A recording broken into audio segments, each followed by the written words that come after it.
നമസ്കാരം. സാംസ്കാരിക വാർത്തകൾ. തുടർച്ചയായ ഏഴാം വർഷവും ഗ്ലോബൽ ട്രാവലേഴ്സിന്റെ മിഡിൽ ഈസ്റ്റിലെ മികച്ച വിമാനത്താവളത്തിനുള്ള പുരസ്കാരം സ്വന്തമാക്കി ഹമദ് രാജ്യാന്തര വിമാനത്താവളം. ഗ്ലോബൽ ട്രാവലേഴ്സിന്റെ 20ാമത് വാർഷിക GT ടെസ്റ്റ് റീഡർ സർവേ പുരസ്കാരമാണ് ഹമദിന് ലഭിച്ചത്. ആഗോളതലത്തിലുള്ള യാത്രക്കാരുടെ വോട്ടിംഗിലൂടെയാണ് പുരസ്കാര ജേതാക്കളെ തിരഞ്ഞെടുക്കുന്നത്. യാത്രക്കാർക്ക് നൽകുന്ന മികച്ച പ്രവർത്തനങ്ങൾക്കും സേവനങ്ങൾക്കും ഹമദ് വിമാനത്താവളം ഇതിനകം ഒട്ടേറെ രാജ്യാന്തര പുരസ്കാരങ്ങളും സ്വന്തമാക്കി.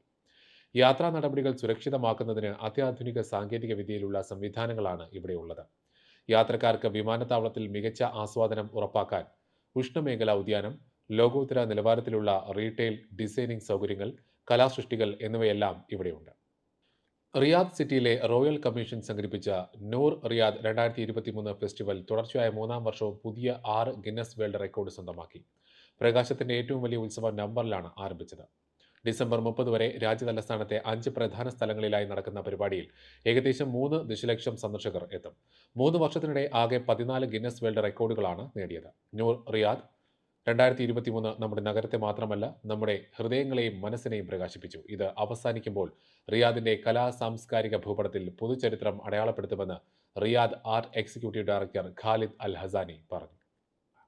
സാന്ത്വന സ്പർശം പാലിയേറ്റീവ് കെയർ പാവറട്ടിയുടെ ഖത്തർ ചാപ്റ്റർ രൂപീകരിച്ചു. മുഖ്യ രക്ഷാധികാരി AK ഉസ്മാൻ ഹാജിയുടെ അധ്യക്ഷതയിൽ ചേർന്ന യോഗം രക്ഷാധികാരി AK മുഹമ്മദ് അഷറഫ് ഉദ്ഘാടനം ചെയ്തു.